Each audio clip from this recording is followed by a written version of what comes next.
Okay, and we are off. As I mentioned earlier, the first section of the game is called the Space Frigate, and it's split into two main sections for an 80% run, or just a casual run as well.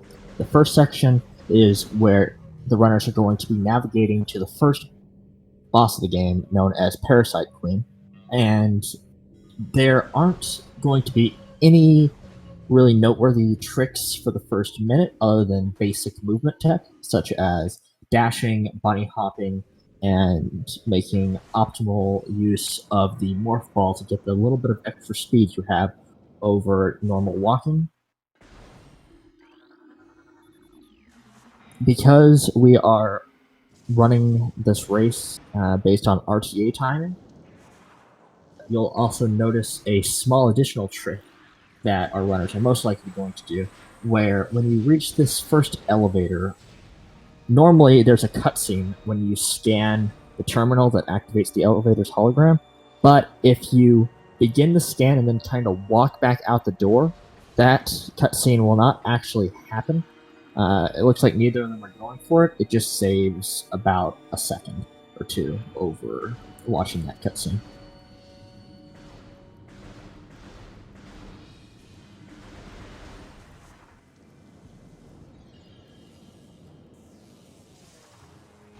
So in 2 rooms from now, we're going to be seeing the first noteworthy trick of the run that is known as Cody Ledge. So named because it was found by a runner known as Cody 7737. Sorry. And basically, it takes advantage of how the game detects where it should put you when you are intersecting with collision, and instead of knocking you down when you walk back at a certain angle when intersecting with the collision, instead puts you up on a higher level. This replaced an old method where you had to do a difficult laddered double bump. And coming up in just a minute, we're going to have that first boss of the game, Parasite Queen. Our runners might decide to go for a safety save here if they are worried about potentially failing the frigate wall crawl, and it's a very reasonable safety save to do. It looks like Venmissa is going to take that safety save. Pan is not. So that might mean that Pan is going to instead opt to do a inbound frigate, which is over a minute slower, but has no risk of losing the run. Normally, in order to kill the Parasite Queen quickly, what a casual player would do is scan her, and then that unlocks a special weak point on her mouth. But you can hit that same weak point without having to scan her. You just need to aim up, and then we use a technique called rapid fire missiles, where you hold up on the C stick and spam Y to fire missiles much faster than the game intends you to. You can also do the same technique, but with different inputs by alternating Y and A after every Y press. This is slightly slower and much harder to do consistently at a high rate. And here we're seeing Venmissa begin Frigate Wall Crawl. It starts with a Morph Secret World, which Pan was actually able to get first try. Took a couple tries for Venmissa. And from here, we're going to be seeing out-of-bounds movement for the next minute and some change, involving transitioning to different rooms by standing on doors and moving in certain ways, doing what are known as aether jumps, which basically every room is surrounded in a box. When you're standing outside of that box, you slowly float up, but there's a 3-frame window when you walk out of that box where you can jump, and if you do that repeatedly, you can gain height much faster than normal floating. Occasionally, and in the SRL, Pan just said that he is going to be requesting a gentleman's reset, which is a rule that we implemented for this tournament, where if a runner messes up during Frigate Wall Crawl, they can request that the other runner agrees to reset the run, and they will both start over, provided that both runners have not made it out of Frigate. And you can see this was because Pan unfortunately got stuck in partway inbounds where you take damage and died, requiring what would normally be a start from the beginning of the game. If Pan had taken a safety save, it would have been less time.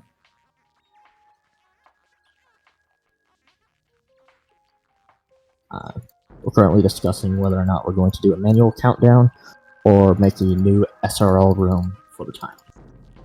So it's probably going to be 2 to 5 minutes until we get started again. So in that time, I'm going to take a drink.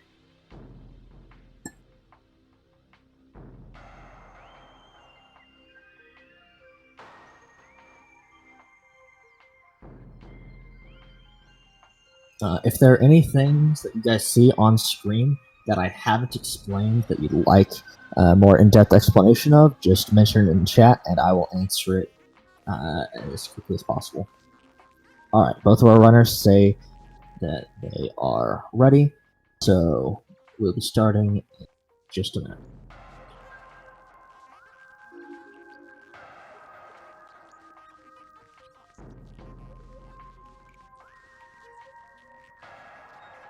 Okay, so in about 40 seconds from now, we should see the gameplay start up on the screen.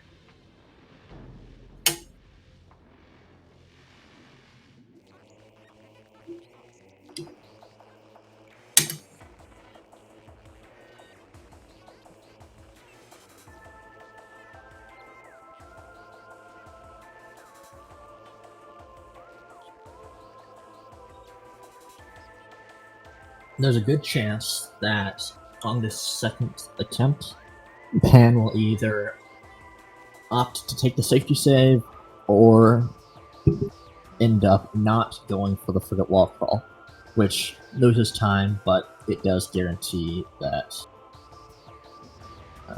they won't have to start from the beginning of the game by themselves, because each runner only gets one gentleman's reset request per race. Of course, it's possible that Venmissa might have something go wrong during her frigate wall crawl and request a reset herself.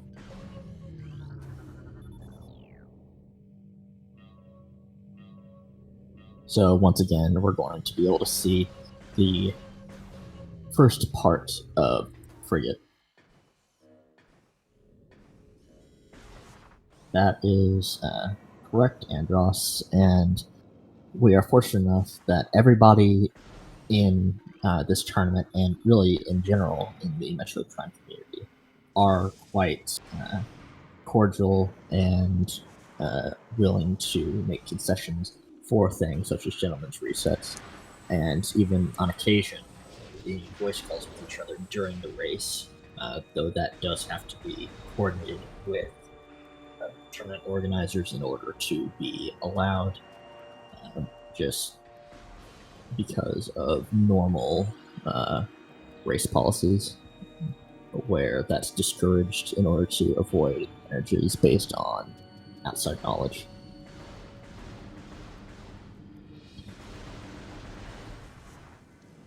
Cool thing is, all of you guys are going to be able to see Cody Ledge again, and just a pretty cool trick that made doing this room just a little bit easier while still being extremely fast, and actually even faster than the old method.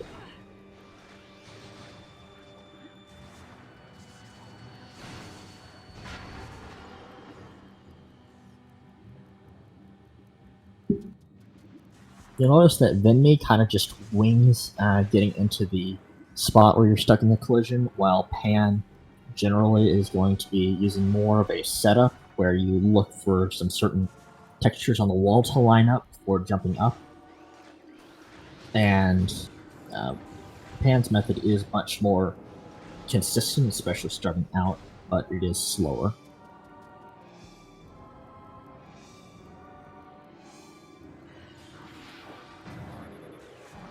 Unfortunately, this time we didn't get to see the pirate get stuck on top of Venmi, but we did see it on Pan's side, so we're going to get to see that guy go flying. Venmi once again taking that smart safety save, Pan not doing it, so we'll get to see if Pan goes for a wall crawl or not. And you'll notice just that little extra level of play from the low 50 minutes time, I think it's a 53 that Venmi currently has, that allowed her to be just a little bit ahead of Pan even while taking that safety save. Just little movement improvements, even though both of them did have a little bit of trouble with Cody Ledge, that can allow for that little bit of extra safety while still being fast in a race situation.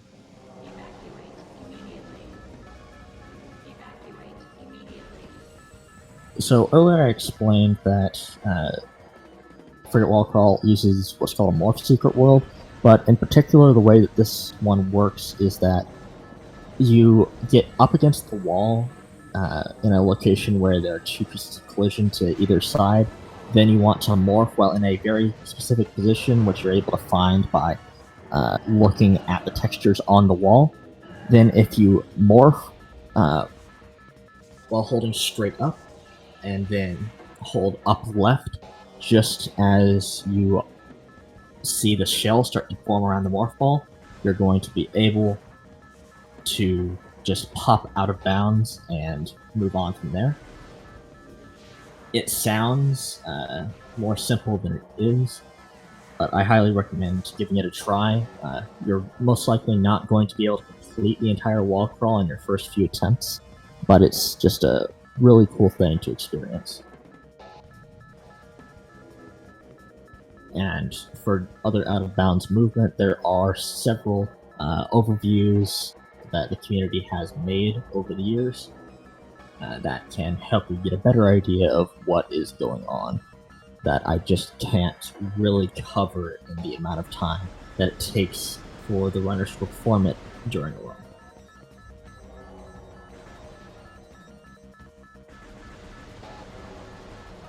So Venmi has successfully completed the frigate wall crawl for a second time in a row, both with pretty decent times in the sub 520 range on the escape timer. For context, for an inbounds frigate run, some of the best human possible times would probably be in the 4 minutes and 30 seconds range left over. Possibly 4 minutes and 40 seconds.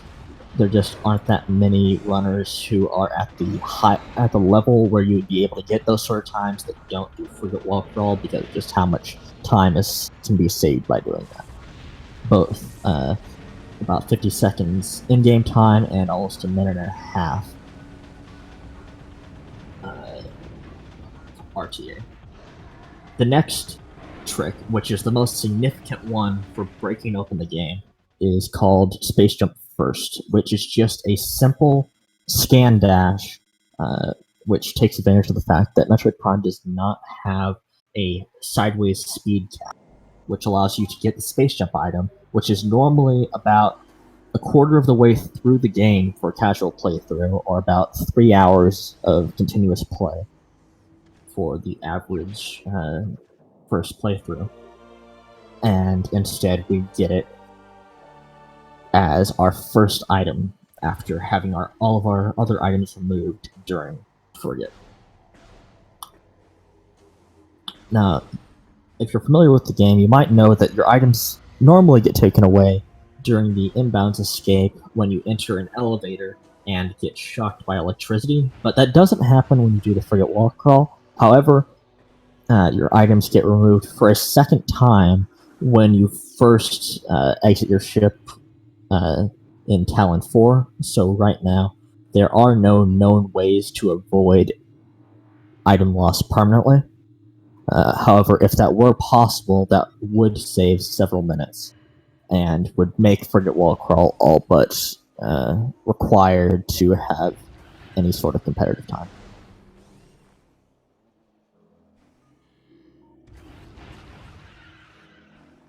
By making use of space jump and optionally the use of a trick called slope jumping, where you're able to get additional vertical momentum by jumping as you're making contact with the wall, we're able to get both a missile expansion and an energy tank much earlier than we are intended to by the game, which allows us to get the Morph Ball without having to fight the Hive Totem. We're also able to skip the little mini boss fight that you would normally do before getting the Morph Ball thanks to Space Jump.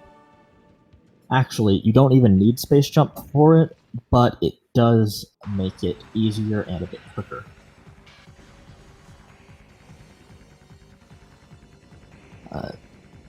You might have noticed that Venmi just momentarily brought up the map when moving out of Ruined Fountain towards the next room, and that's basically going to allow the room to load just a little bit quicker by reducing the amount of lag. Well, actually, it's because normally all the rooms around that room need to be loaded in order to allow that door to open, but for some reason, doing that little pause allows the door to open without all the other rooms having to be loaded.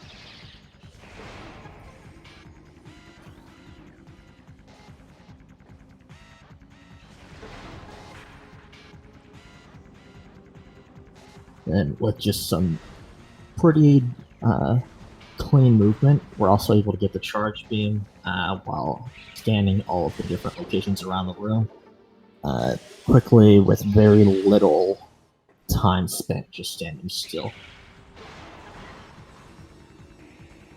The next item we're going to be collecting is the Morph Ball Bombs. The boss that you fight is referred to as the Incinerator Drone by the game, but we call it Zoid because that is the name, or, well, that's the handle of the programmer who worked on Metroid Prime who made the Incinerator Drone. And the Incinerator Drone is one of the most RNG heavy parts of the run, as each time that its weak point shows up, there is a chance, there's a varying amount of time that it will show up in. I do not remember the times off the top of my head, but between the fastest time that you can get on an Incinerator Drone fight versus the slowest is nearly 40 seconds, I believe, which has caused this to be referred to as the freest time loss in a Metroid Prime 20% speedrun.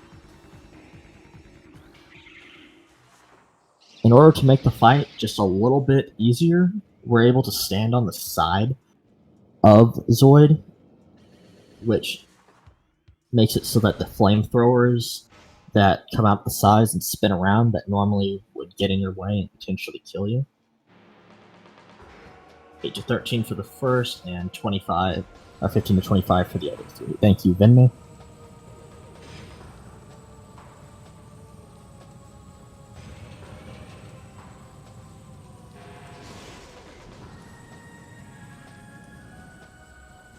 But yeah, you can see by those time gaps, that is a significant amount of time that can be saved just based on whether or not you get lucky. And the unfortunate thing is that a very slow fight is more likely than a very quick one, just based on how it's determined. However, in general, you're likely to get a okay fight most runs. It's only considered a bad fight if you hear the music loop, and honestly, I'm bad at recognizing it, so I won't be able to tell you if that has happened. Also, I'm going to switch the audio over to Venmi's audio, as she is currently in the lead.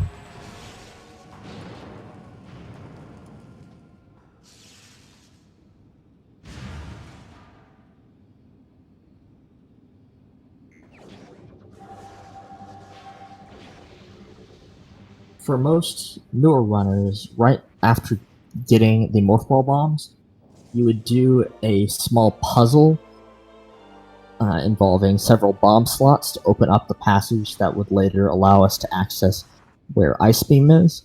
However, later in the run, you'll be able to see Venmissa do a trick called IBBF, which is Ice Beam before Flagra. However, because this is going to be a good bit after Flagra, it's actually referred to as IBBF AF, which is just Ice Beam before Flagra after Flagra. And it is going to be another out-of-bounds sequence, which is also decently difficult and can be a run killer for many people who are learning that trick.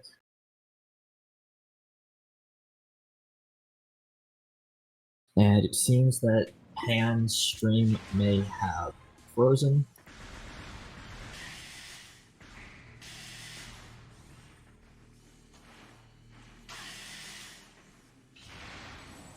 So now we're going to see the next big boss of the game, known as Flagra, or as the community affectionately can refer to it as the cutscene boss. Basically, in order to kill Flagra, you're intended to have to knock up these mirrors that are around the room in order that would deprive Flagra of sunlight, causing it to fall over, and the vines in these different morph ball tunnels to retract, allowing you to bomb the slots. However, after bombing the first slot, all of the other slots become activated, and it turns out that they're actually just hitboxes that are vulnerable to bomb-type damage, which means that for all the other slots, as long as we're able to get close enough to them and lay a bomb, we can damage Flagra and just move on to the next one, which has caused the boss to become about 15 seconds of gameplay and 3 minutes of cutscenes, instead of about an equal amount of gameplay and cutscenes if you execute the intended strategy decently well.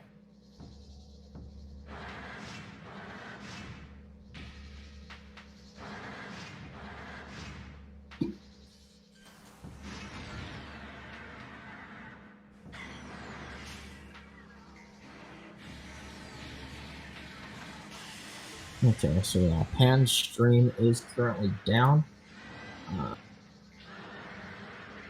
and they are no longer in the SRL room, so it's possible that their internet or their computer might have gone down. This does not mean that Pan automatically loses, because if they are able to have a local recording with a minimal amount of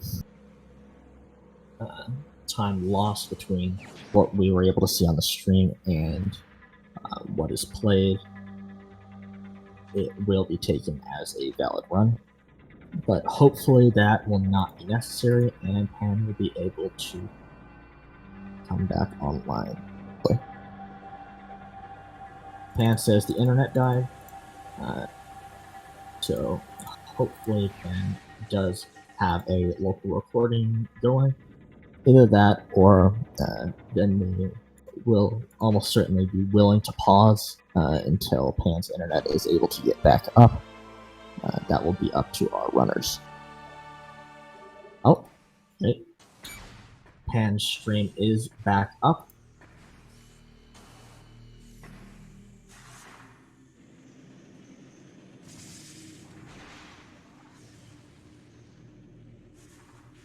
And it appears that it went down during the Flagra fight. Yes, Pan, you are back, and your game is live on the restream. Right now, you're seeing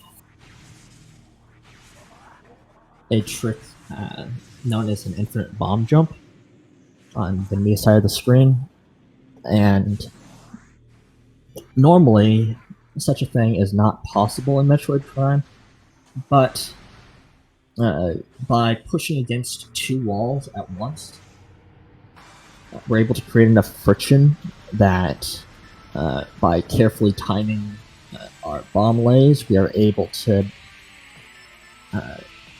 just get an infinite amount of height while not running out of bombs and having the bomb refill timer refill. And that trick is necessary in order to be able to hit a trigger that's partway down the shaft that changes the layer that had the flogger fight in it to the layer where we have this ghost fight. There's another method that is possible, much slower and arguably significantly harder, known as where you have to go out of bounds and get an effect known as floaty jump. And you're able to just simply jump down the shaft and back up using that because of the massive amount of height. But that is not a recommended method.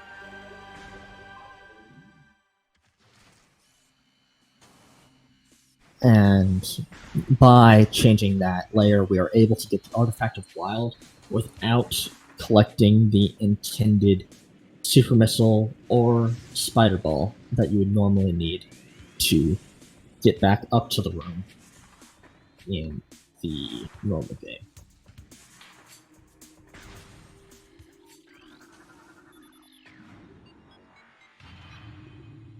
So Pan has just collected various, and we'll get to have a second look at the early wild infinite bomb jump. And Venmissa is opting to pause for 1 minute to allow Pan to make up some more time that was lost due to the internet issues. A very honorable. So I'd appreciate it if everyone in chat would express their appreciation for Venmi's sportsmanship. Or sportswomanship, as the case may be, or as the case is.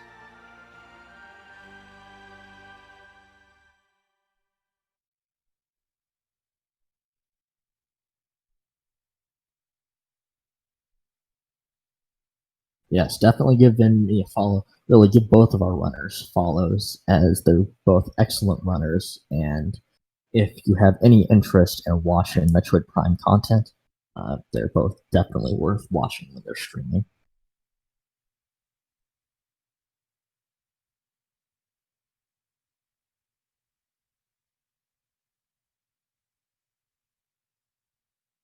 Venmi is also working on an updated version of the 80% beginner tutorial. A few years back, another runner named Remy Demi had made one, but at this point it is somewhat outdated, and some of the more useful mechanics were not really understood at the time. So this new version of the tutorial will, or should, allow it to be better explained, which will hopefully make getting into the game even easier for new players.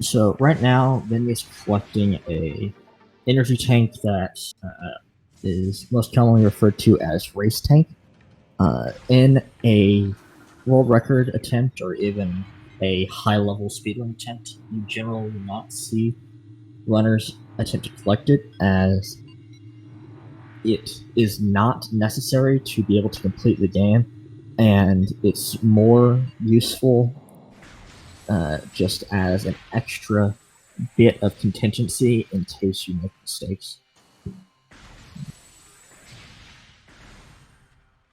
And when you're at a high enough level, the sort of mistakes that Race Tank would save you from are going to be rare enough or big enough that you would have reset anyway, making the, I think it's around 8 seconds that you lose by getting Race Tank not worth picking up.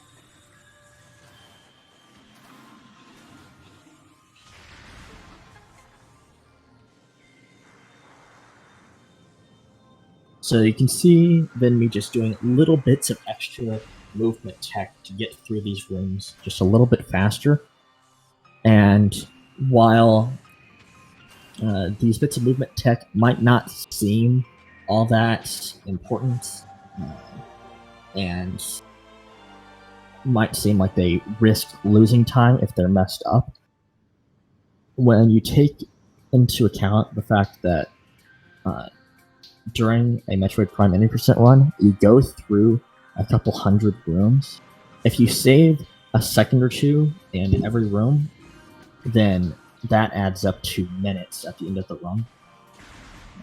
And really, just more efficient and consistent movement through runs is going to be the biggest thing that you'll see as a difference between a runner who has a 52-minute time and a runner who has an hour and 2-minute time.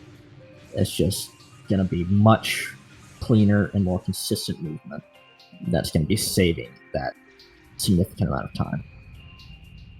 Because after you've learned the first few big tricks, such as space jump first and skipping the spider ball, a lot of tricks only save like a minute at most. Like a lot of the more advanced tricks, rather.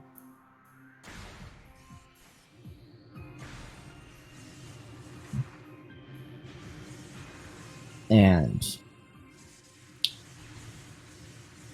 without any advanced tricks whatsoever, it's possible to get in the sub-hour level, which just really shows how much of going fast in this game just comes down to getting through the rooms as quickly as possible. Unfortunately, Venmi has fallen during this out of bounds section referred to as Wave Sun. In a more beginner route, runners would be fighting the Shigoth fight to get the wave beam, and then doing an infinite speed setup using some boxes in the Shigoth room in order to get infinite speed, which is a condition where you have so much rotational momentum that the game can no longer register it and sets your speed to nan or not a number. When that happens, the shell on your morph ball disappears, and if you boost, you make contact with basically everything in every loaded room at once, which allows you to collect items that normally you wouldn't be able to access without further progression items.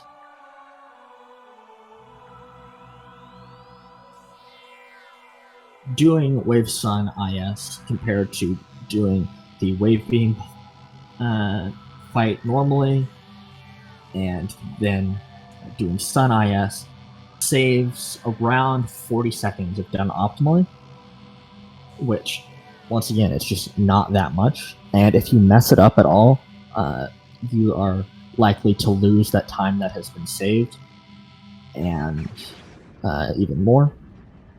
So after holding in a direction for just around a minute, you saw that the shell on the morph ball disappeared, then we boosted twice, and she now has Wave Beam, and she also collected the artifact of Sun. However, you won't see that pop up, but just know that she does have that now.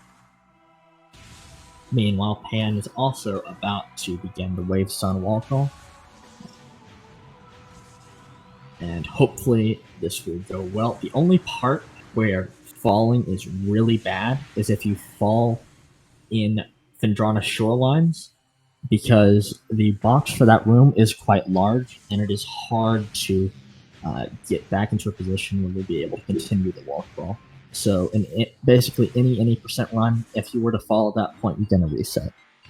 But luckily, that did not happen, and Pan is having a pretty clean wall crawl right now. They're not going for a newer trick where you jump to the side of the second pillar, and just for a moment you're able to get onto a spot where you can do a jump directly to the snowdrift, and instead opting to do a jump against some collision where you then... Ooh, that could have been bad, but Pan can still recover this and get back to inbounds. And it looks like they succeeded. Meanwhile, Venmissa is moving back through Magmore Caverns and has collected the artifact of, I believe it is Strength. No, Venmissa did the jump for the pillar. Pan did not. Did I accidentally say that Venmissa didn't do the jump for the pillar? If so, that is my bad. And I'm getting my thoughts jumbled up while trying to commentate for two things at once. But yeah, the jump at the pillar looks very cool, and it saves just a little bit of time over the more normal method. However, if you don't know how to do it, there is a very good chance that you will end up falling and losing about 40 seconds to be able to climb all the way back up to there.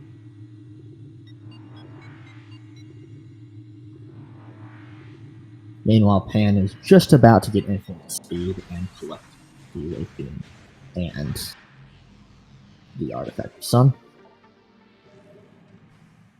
And here we get to see the Talon Overworld for the second time on Venmissa's side. She's going to be navigating straight to the Chozo Ruins to collect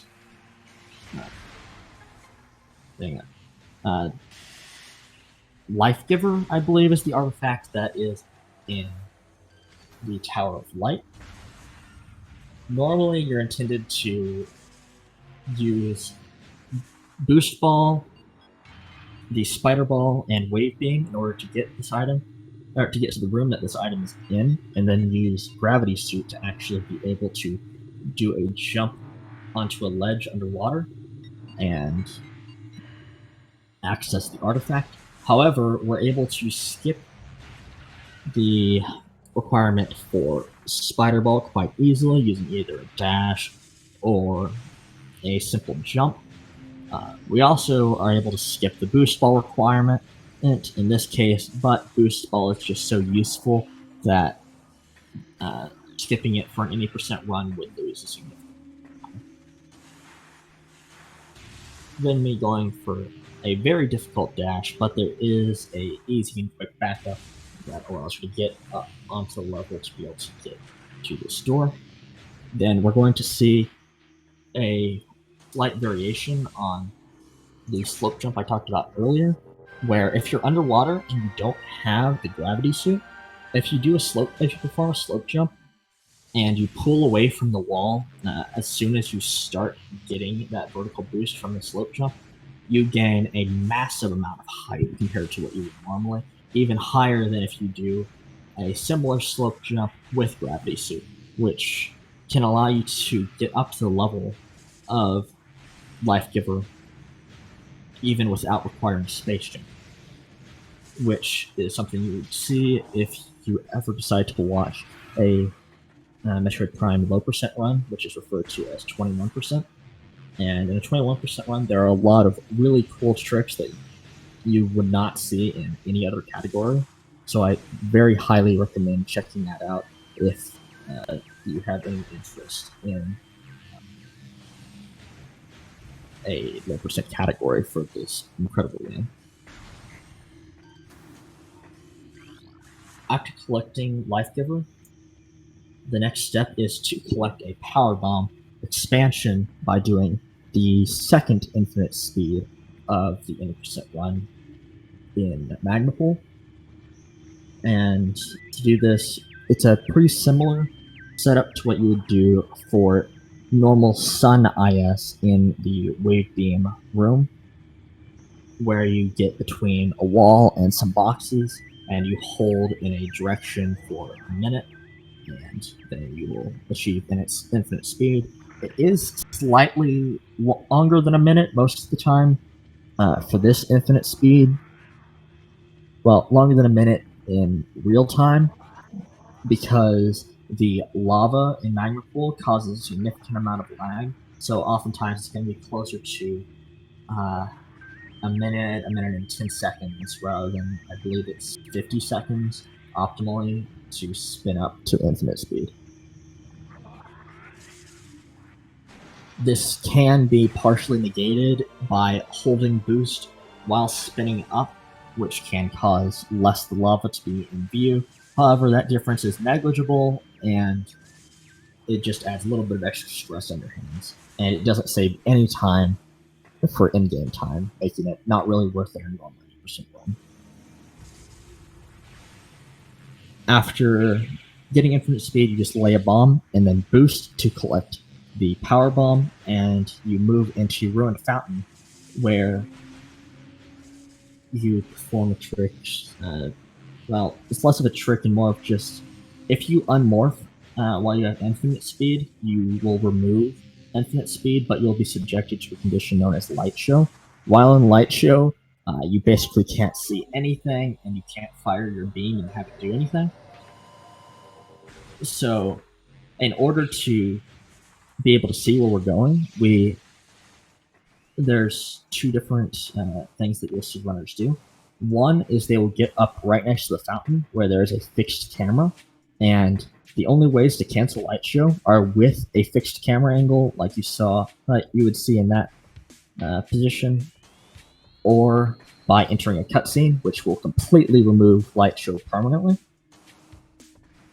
However, you can what more runners have begun doing recently is, if you turn off HUD lag in your settings, then your mini-map in the top right-hand corner is actually visible during light show. So if you unmorph upon entering Ruined Fountain, and then you jump up next to the door that's going to lead you towards where we do IBBF, then there's actually a fixed camera there as well that you can use to remove light show, and you'll just jump up, morph, wait until light show disappears, then you just roll forwards and bomb it away.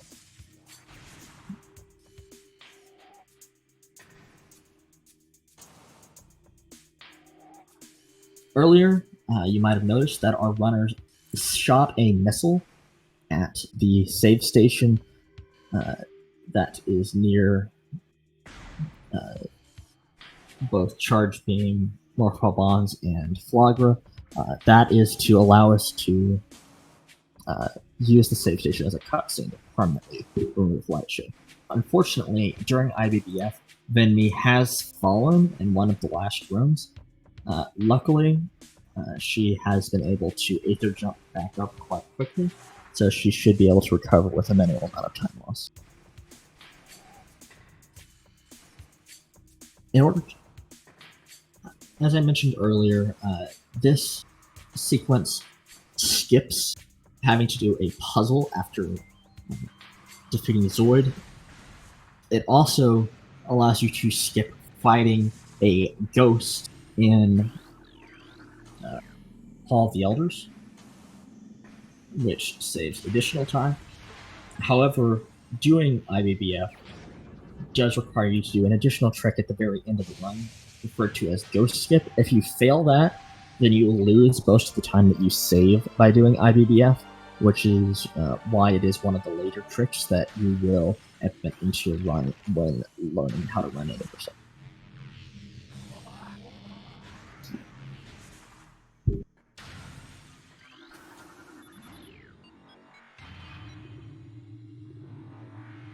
Also, in order to be able to get out of bounds and perform IBBF, you need to do a very precise slope jump with near perfect timing in order to get enough height to land on the little bit of collision that allows you to get out of bounds.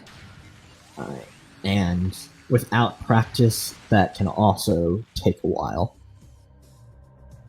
And then the entire out of bounds sequence can also be quite difficult and requires you to hit load triggers twice, which can be difficult to learn the locations of without the use of the Metroid Prime Practice mod or Prime World Editor to see where those hitboxes for the triggers really are. However, when performed properly, you will be able to get the ice beam without pretty much any requirements other than what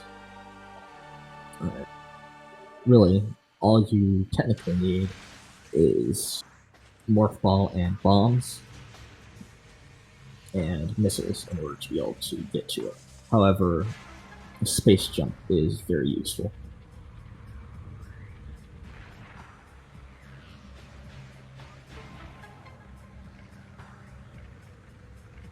After collecting Ice Beam, we then proceed to head towards the backside of Talon Overworld in order to collect both the X-ray visor and the artifact of Chozo. Normally, this would be a later artifact in the game, as it requires you to have gone into the Phazon mines and collected Power Ball. However, and unfortunately, Pan has failed IBBF and has had to reset. But luckily, Pan did take a safety save directly before IBBF began. I also missed it, Miguel, so sorry, I can't tell you.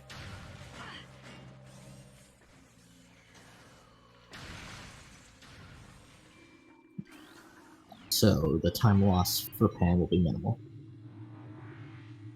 But yes, by grabbing that Powerbomb expansion using infinite speed, we're able to get the artifact of Chozo.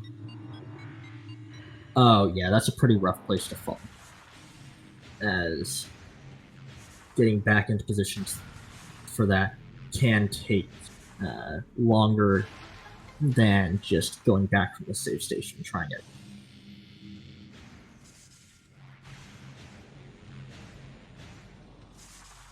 So yeah, by collecting that early power bomb, we're able to get X-ray and the artifact of Chozo much earlier than intended.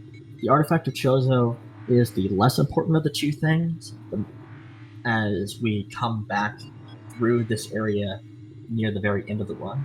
But the X-ray visor is incredibly important, as without the X-ray visor, it is impossible to damage the Omega Pirate, which is required in order to get the Phazon suit, which itself is required in order to damage the final boss of the game, the essence of Metroid Prime.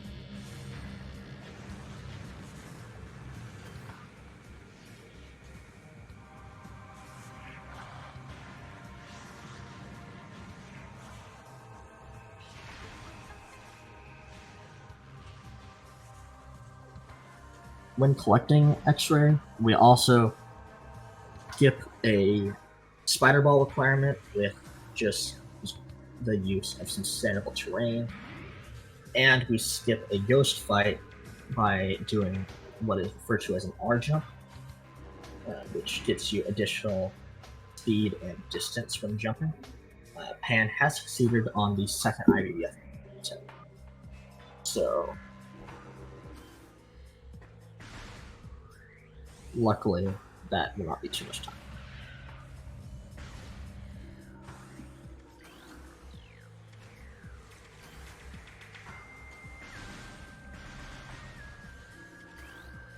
now that we have both ice and wave beam, as well as the boost ball, X-ray visor, and power bomb, our next item that we want to collect is the plasma beam. Plasma beam is important as many of the rooms in lower phazon mines are plasma beam doors. It's also normally required in order to collect uh, multiple artifacts. However, the first one being the artifact of sun, we skipped using infinite speed, and the one in the control tower in the middle of the pirate labs will be skipped by shooting missiles over a force field in order to knock down the tower instead of having to shoot it after breaking a icy window with the plasma beam.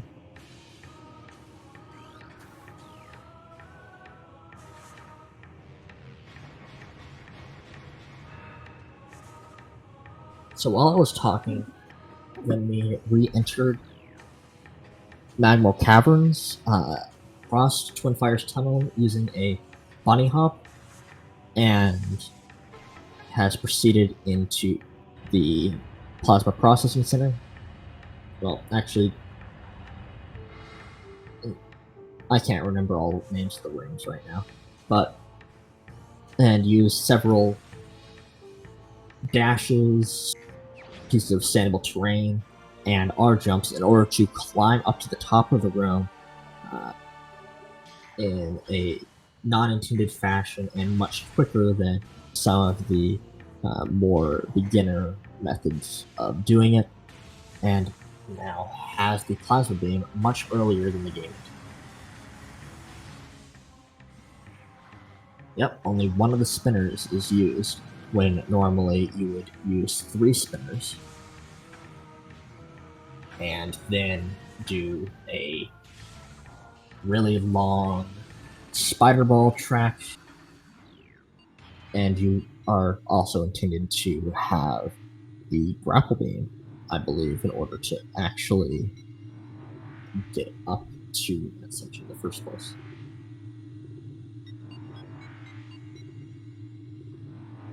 Just really, that whole climb is a really impressive display of knowledge of both standable spots and movement tech.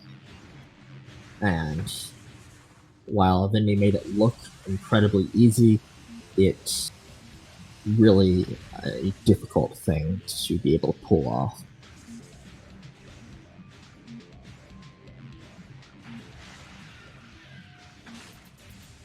After collecting Plasma Beam, we head to Farfendrana in order to collect 2 artifacts. The Thermal Visor, because the Thermal Visor loses no time to pick up, and optionally an additional Power Bomb expansion and 2 energy tanks, one of which doesn't lose time, and the other of which loses about 3 seconds but should not be necessary, provided you have not messed up and taken much more damage than you should be taking in this area for a high level one. In order to get to this part of Farfendrana, we had to use some sample terrain exploits in order to skip a spider ball track, and that just involved jumping on a antenna and then jumping to the top of the spider ball track, and that is quite easy.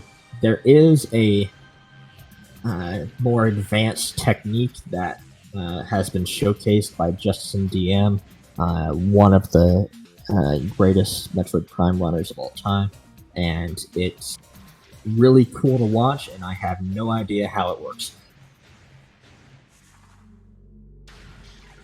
So after collecting that artifact, then it has moved back through that part of Farfendrana and has now entered the Pirate Labs through the back door.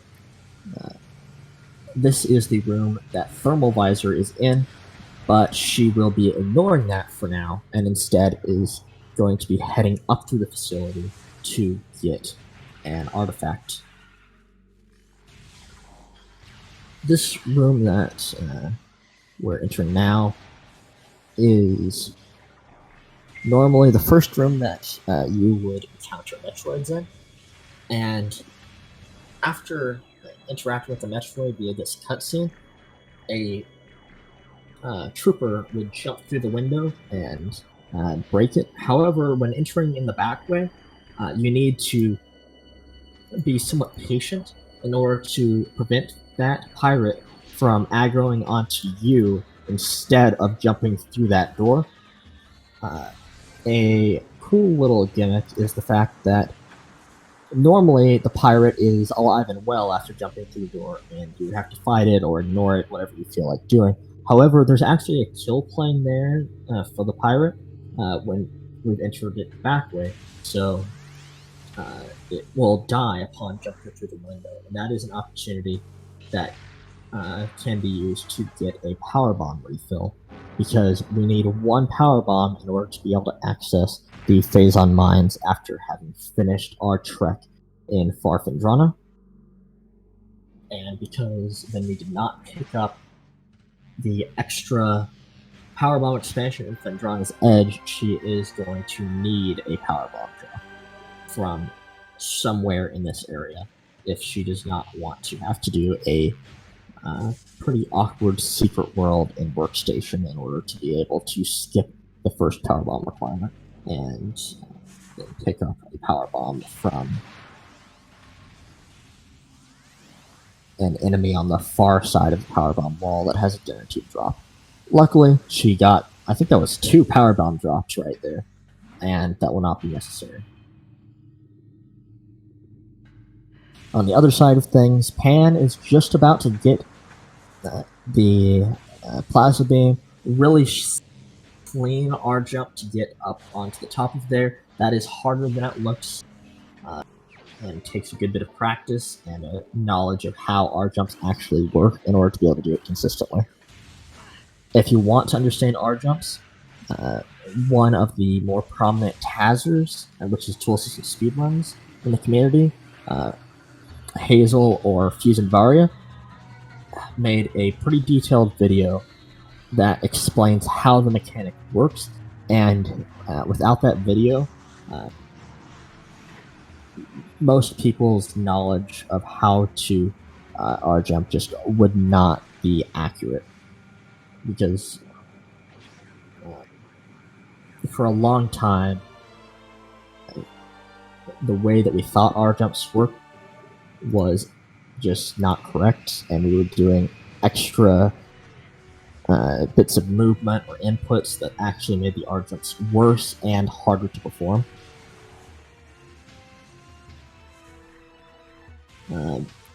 Like they used to be referred to as rodeo jumps. People had all sorts of ideas, like thinking needed to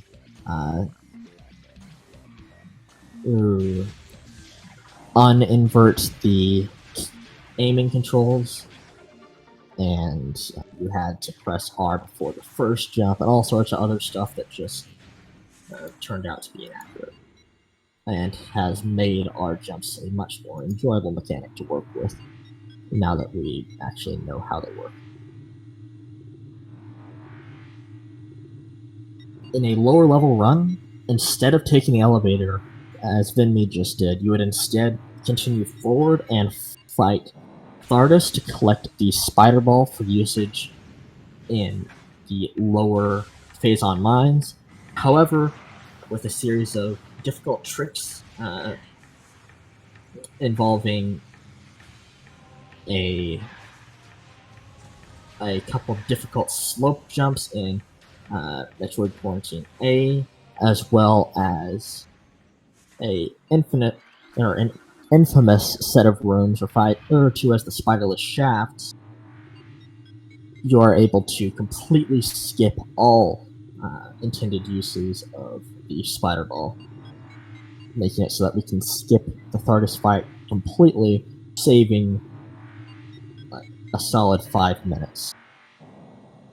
And that is one of the larger time saves in the run that requires some knowledge of some slightly more advanced mechanics, such as bomb space jumps, and precise stable terrain exploits, and a few other things.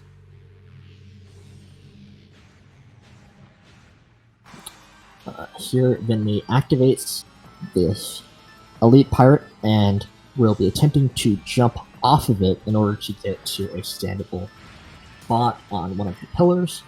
She has succeeded. Then you just jump on this little extra standable spot slightly to the right on that same pillar, and then up onto the second layer of the room. If you do not do that, there is a easier and slightly slower version using a containment tube and the pillar on the left side of the room instead.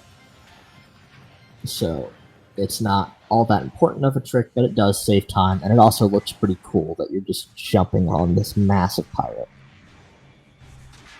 Here, Venmi is going to be demonstrating an AI manipulation that applies to every elite pirate in the game, including the Phazon Elite and the Omega Pirate.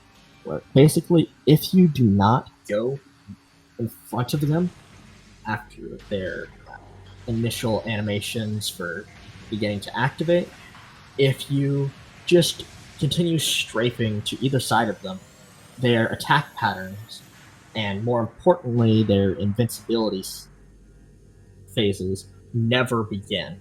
So you're just able to pour damage into them. And for the normal elite pirates, that takes 10 missiles. For the Phazon Elite, I believe it is 25. And for the Omega Pirate, you need 5 missiles to destroy each of his armor plates during his armor phase. And this is the second notable part of the game, designed by Zoid, the same person who made the Incinerator drone. And it also happens to be the next most RNG heavy portions of the run, which is the power bomb.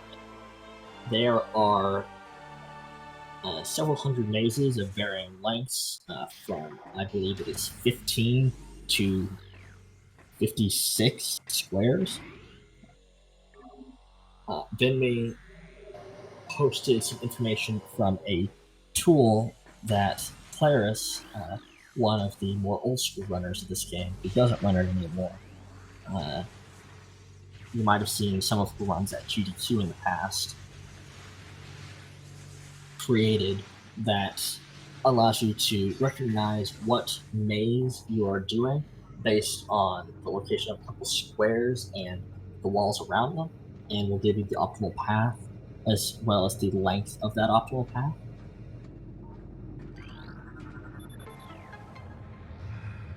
It does take some getting used to be able to use it quickly, but it is a pretty cool tool that can save you some time if you are not able to instantly recognize the optimal path just by glancing at the maze. Here's the first trick in Lower Mines that you have to do thanks to skipping the spider ball, and it is a slope jump onto this little horizontal platform or support, and then you need to get to the platform by the ice beam door. There's a couple ways that you'll see people do this. The first that you'll see most high-level runners go for is they will have a Metroid fly up in front of them, and then they will dash off of that Metroid. The second most common way is to do a scan dash off of the missile expansion in the same room. And the third way that I doubt anybody in the tournament will go for is a R jump to get to that platform, which is quite difficult and slowish. Luckily, Venmi was able to do the run without too much difficulty, and is now moving through the rest of the Lower Mines. These Hunter Metroids are a pain and a half, but with a bit of knowledge, you can kill them pretty consistently without them being able to give you trouble. And now Venmi is doing the last trick that most people implement into their runs, referred to as early newborn. It requires you to get out of bounds using the little flying pancake. You need to stand on a pretty precise part of the pancake, and then when it pushes you against the wall, you need to movement with your stick. I don't actually know the direction or how to do it. That will kick you out of bounds, and then you do a precise wall crawl in order to be able to get to the artifact of newborn without having to collect the Phazon suit or I believe it is 12 energy tanks that would be required to be able to tank through this room if done decently for a human runner. It appears that Venmi has had a successful early newborn wall crawl. It is an incredibly easy trick to mess up. There are many places where you can get soft locked out of bounds, but she is now made it back in bounds and will be continuing with the run.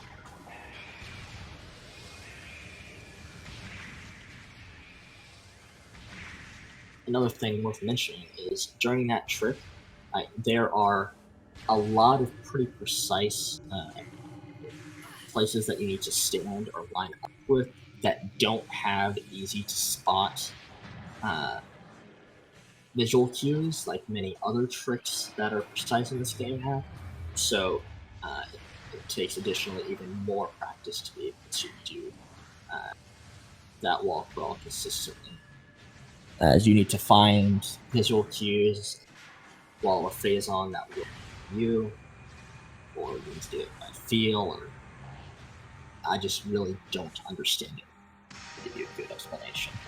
But here, for the Omega Pirate fight, what you do in a speed run is you're going to go up to either the right or the left side, and when the cutscene begins, you're going to skip the cutscene. That'll leave the Omega Pirate stuck in place for a significant amount of time. And then you'll perform that AI manipulation to allow you to just wail on its armor pieces until it is forced into its second phase, which is where it goes invisible. It spawns some pirates. You can skip those pirates spawning by laying a power bomb under its chin or under its chest. If you hit it with a power bomb at a very precise timing, then it skips the pirates. And there are a few different ways to set it up, but under the chin, just as it's starting to raise its head, is the most common setup you'll see people use. Then you're able to predict what pools the Omega Pirate will spawn in, as it uses two rules. The first rule is that it will spawn in the farthest pool away from you. The second rule is that it will not spawn in the same pool twice, at least in a row. So by knowing those two rules, you're able to predict where the Omega Pirate will spawn 100% of the time. And then we are able to one-cycle the Omega Pirate using a few different strategies. At any percent, the two most common strategies you'll see people go for is a 6 fully charged plasma beam shot, where each time you have the Omega Pirate appear, you fire 2 fully charged plasma shots. They have to be fully charged or it will not be enough damage. And that will end the fight, I believe, by the exact amount of damage that is required. The second is by firing 4 plasma beam shots and laying a power bomb for the third appearance, which is much more lenient damage-wise, but can be kind of awkward to get the timing down for. And you also need to keep in mind how many power bombs you have, because you do not want to be out of power bombs from doing that. Luckily, Venmi has done an excellent job monitoring the amount of power bombs she has, so she will have plenty for the rest of the run.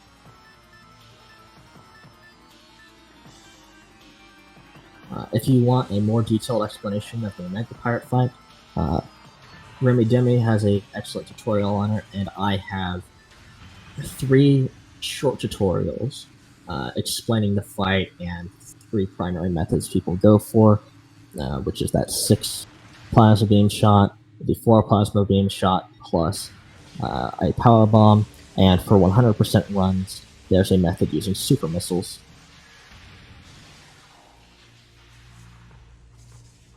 And here is the first of the spiderless shafts. It requires a bomb space jump, which is a trick where if you get what is referred to as an instant unmorph, and within 21 frames after leaving the ground, you are actually able to jump. Normally, if you unmorph, that will take up more than that time limit, but with an instant unmorph, you can get a jump.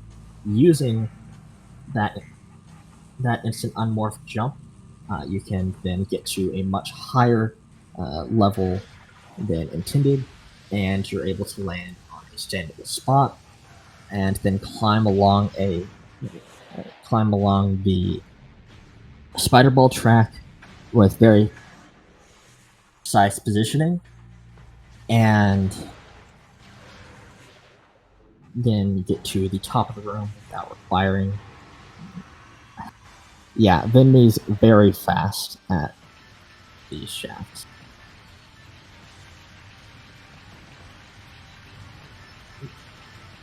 Then for the second spiderless shaft, the mechanics are easier, but many people do find it potentially more annoying because of the fact that you have to land on a very finicky rock partway up the shaft after having done a couple slope jumps. Pan is going for the final power bomb and gets it cleanly.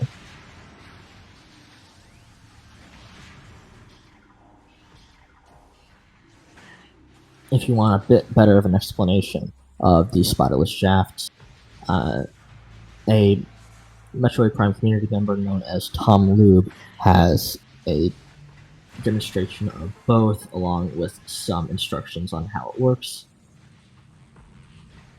I also have some amount of tutorial on Shaft 1. I don't believe I have published one for Shaft 2 yet.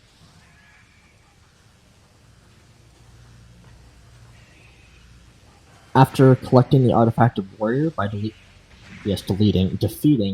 the Phazon Elite, all Venmi is going to need to do is escape the Phazon mines by climbing ore processing. The way we do that is by landing on several pieces of sandable terrain, using some slope jumps, and at the end jumping onto a spider track using either a L jump or an R jump, and then you just jump to the door. It's very easy to fall during that sequence, but then we did it pretty much perfectly. And this is the last you'll be seeing of the Phazon mines from Venmi's side of the race. Pan, meanwhile, is about to collect the Artifact of Newborn because Pan did not go for early Newborn. This loses, I think it's about 50 seconds maybe, over doing early Newborn optimally.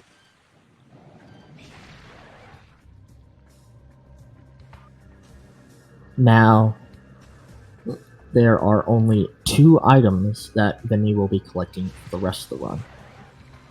The first is the artifact under the statue in the Hall of the Elders,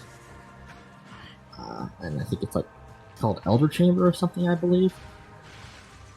And the second will be the artifact in the Artifact Temple, which will simultaneously be collected, and then all the artifacts will be turned in, and the fight with Meta Ridley will begin. Unfortunately, Venmi is having a little bit of trouble climbing up Retreat Hall, I think. I'm not sure what's really happening on for her, but I think she's trying to dash onto a piece of sandable terrain that's slightly faster than jumping from platform to platform, but it just wasn't working. Now she's opting to do that instead. Then just an R jump to get to the spinner, which opens up the gate.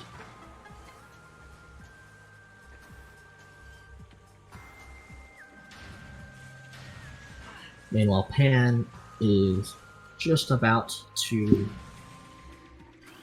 head towards shaft 1 and then shaft 2. And so hopefully Pan will be out of phase on mind within the next 3 to 5 minutes, possibly faster. Once again, just I haven't seen enough of Pan's runs to know exactly how quickly they handle this part. So, as I mentioned earlier, when doing IBBF, when you come into here for the second time, you need to do what's known as ghost skip to avoid having to fight the ghost from earlier and lose most of the time that you would have saved.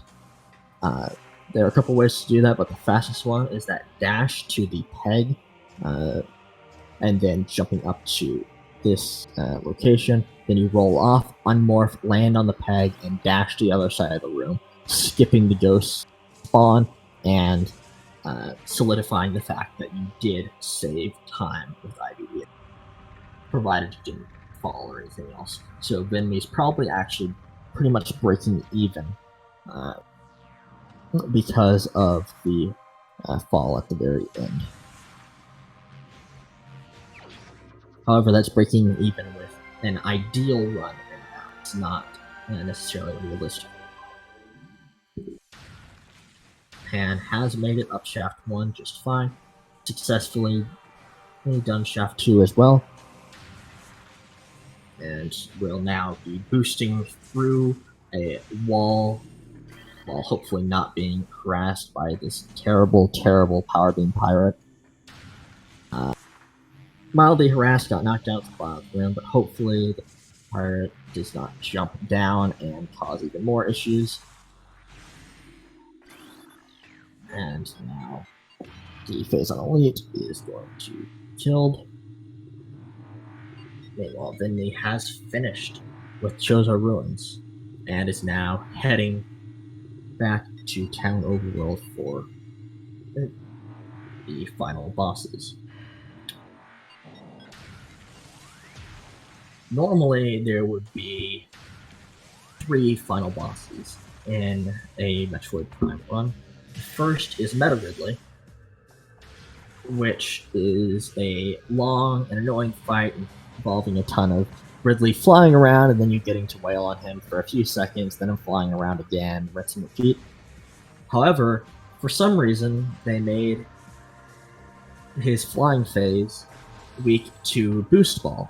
Now, you might be thinking, okay, that's interesting, but why does that matter? Well, it matters because the Boost Ball just happens to do 50,000 damage per frame, which instantly ends the flying phase, saving a large amount of time.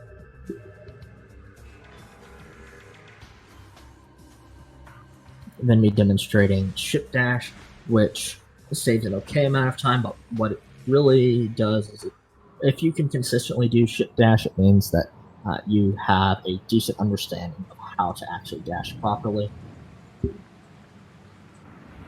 It's not really particularly hard once you have really understood dashing, but before that, it can be quite an accomplishment to be able to land that dash at all. So yeah.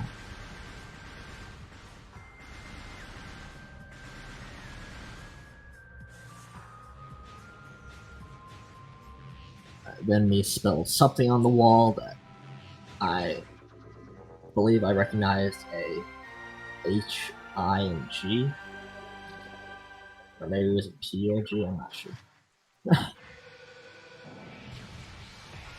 And has begun the Meta Ridley fight. For most 80% speedruns, you will have to see high SG. Okay, that makes more sense. Yes, high speed gaming from Venmi. But it's actually possible to hit Ridley on one frame and skip the flyby completely. If you miss that, which really realistically you're going to miss it almost 100% of the time, then you will have a flyby. It's possible to boost into Ridley mid-air during the flyby if you're able to lure him close enough to the platform, which saves time in-game time but loses time RTA. Otherwise, when he lands, you just boost into his chest, and suddenly all of his health is gone. Then we deal with the ground phase, which pretty much just revolves around shooting him with a charge shot during when he opens his mouth, and then blasting him with a certain number of missiles and a few power beam shots to end the fight. There is one very annoying attack, which you've seen a couple times on Venmissa's side, referred to as the charge, the dash, and when Ridley charges, he stands up and moves one of his hands right in front of his mouth, making it so that if you're locked on, you will never be able to actually cancel that attack and pour damage into him. So you would have to manually aim away from where it wants to lock on in order to have any chance of interrupting that, and that is a pretty difficult thing to get consistent at. Unfortunately, Pan was not able to get Ghost Skip, so a fair bit of the time that would have been saved by IBBF. Oh, didn't. Okay, just completely forgot about Ghost Skip then. Was lost, unfortunately. Meanwhile, we're going to, as I mentioned earlier, normally there are 3 final bosses, with the second one being Metroid Prime's Exoskeleton. However, a bit over a year ago now, Vertigo, another one of the very top level runners, discovered a way to skip the Exo fight. Doing this optimally saves over a minute. However, it requires manipulating these fission Metroids in a certain way to be able to knock it. That then allows you to put one of them in this room, which normally would not be possible because they're supposed to die when they move from one room to the other. Then you get them to charge, and when they're at a height, when they're at a certain range of heights, you can get directly under them like Venmissa is doing, and then if you're in the right spot, when it pushes down on you, it will reposition you, and you will be kicked out of bounds, at which point you do a wall crawl in order to be able to transition through each of the different subchambers, of which there are normally 4, which are the 4 phases that EXO has. Venmi got out of bounds quite quickly and is kind of just tearing up this wall crawl so far. But as long as you're able to transition each of the 4 subchambers properly, then you can hit the loading zone that will bring you to the 3rd and final boss of Metroid Prime, and which is Essence. A little bit of awkwardness right there, but then he was able to recover it very well and has now made it to, I believe this is now subchamber 3. So this is a very fast exo skip. When doing the first subchamber, you need to be careful to avoid 2 triggers that would, one of which would bring you into the exo fight where you would just have to fight it as normal. The other one brings you into it, but there's an invisible exo that cannot be damaged. Or is it visible? It's an invincible exo at the very least. Soft locking. Thing. But after that incredible display of exo skip, Benny is now on the third final boss, which is Essence. When fighting Essence, it can only be damaged using the Hyper Beam, which you only get access to if you have the Phazon suit and you stand in the pools of Phazon that Essence will spawn. Ideally, you are going to be trying to kill Essence in either 3 pools or 2 pools, depending on the method that you go for. People don't really go for 2 pool as it is much harder and saves exactly 0 time over 3 pool. They take pretty much the exact same amount of time. But for 3 pool, you do what are called attack cancels, where you basically just shoot Essence with a rhythm that makes it so that every time Essence is about to start an attack or a move, you interrupt it by causing it damage, and that increments its counter that it uses to determine when it's going to lay the next pull.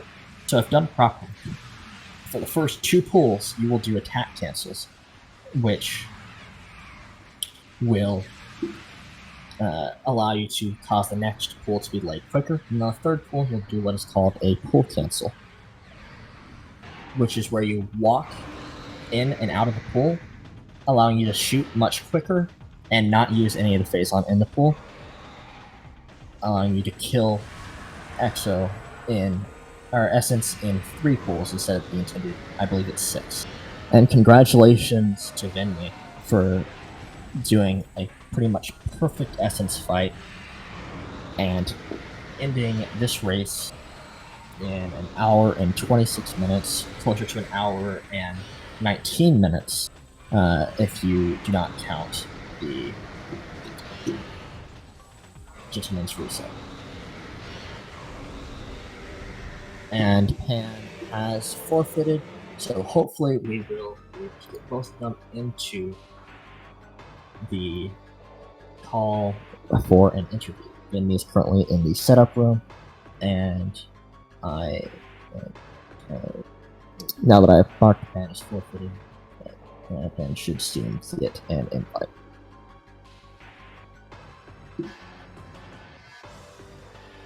Welcome, Venmissa. Congratulations on your win. That was a great race. By the way, you're muted if you haven't noticed.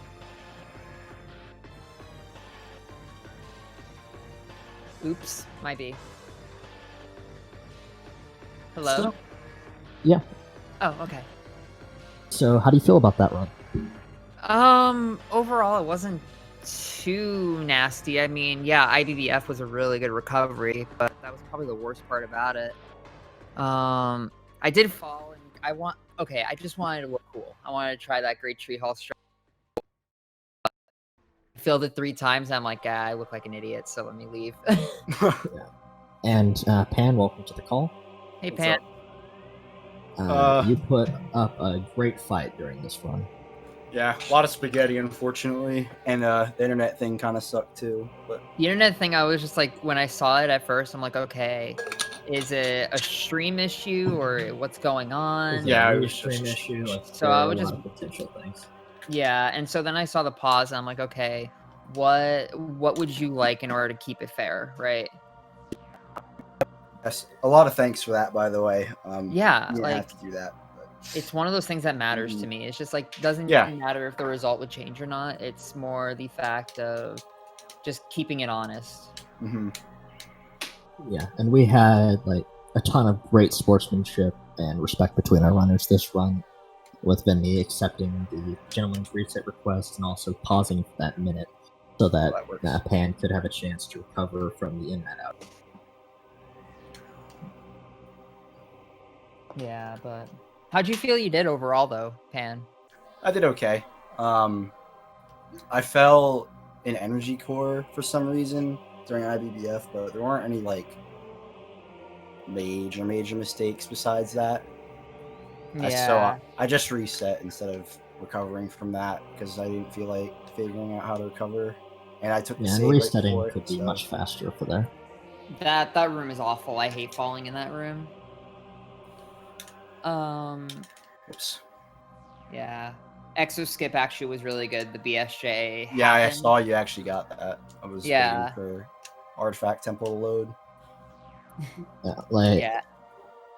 for those of you watching, like a lot of the time when doing exo skip, people will either not get a BSJ at all there, and they'll fall partway down the room or all the way to the bottom, or they'll get a less good BSJ and will not be able to make it up to the top like Venmi did, and Really? that Wow. couldn't have gone much better. I'm amazed I was a 57. Yeah, mine's not even 57 single segment, so pretty solid sub-hour. Not a PB, of course, but still a great time, especially for a race. yeah, especially because you've been doing 100% for how long? So A few weeks now. Yeah, I Yeah. literally just turned on the game. to just come in raw is pretty impressive. Yeah. Yeah, it was pretty raw. I was like, oh, some of this is rough. Yeah. Also, Switching categories is not easy. props to Pan for recovering from the unfortunate failure during the first frigate escape and not letting it shake you too much. Yeah. Yeah, that was pretty good. I was a little nervous after that. But... Yeah, I didn't see it until after I got off frigate, but once I saw it, I was like, oh yeah, let's just redo it. Yeah, nobody likes dying to getting stuck there. Yeah. Are there any specific comments that either of you have about this run? Well, Or the kind of run? unfortunate that Venmi didn't die in Lower Mines. Keep it 3 for 3, but you know, can't win them all. Wait, what are you? Shut up. So I guess one of the big things is, follow Pan, follow Caesar. They're both great. Follow Venmi too. Hi. Yeah, definitely follow both of the runners. They're don't both usually great and entertaining. I don't usually self-promote, so Feels weird sometimes. it does. It really does. So I don't usually self-promote, but if you want to follow me, all right. Also, major thanks to the SpeedGaming staff for being able to get me in here for commentary so last minute. Yeah, thanks for signing up for that, by the way. Yes, thank you for signing up last minute. I know Caesar mentioned during the run a tutorial is on the way. I'm going to be 100% honest. It is a very, very, very slow work in progress because it's a big thing I want. Like, I want it to be really good, really solid, but I also at times have the attention span of a goldfish. So, yeah, it'll take some time. It's not something that's going to come soon. Let me see.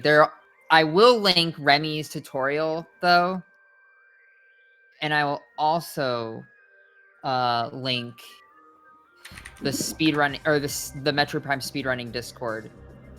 Yeah, like for anybody who has any interest in trying to speedrun Metroid Prime, either the any percent category, 100%, or even 21%, the speedrunning Discord is definitely the best resource that you can have. Everyone there is great. There's a lot of resources. If you have questions, you'll be able to get answers sometimes from some of the best runners out there. Yeah, any of us, like most of us, are completely willing to just take the time that you need in order to make sure you're successful. So let me get the speedrun Discord up, and I'll put that in chat as well.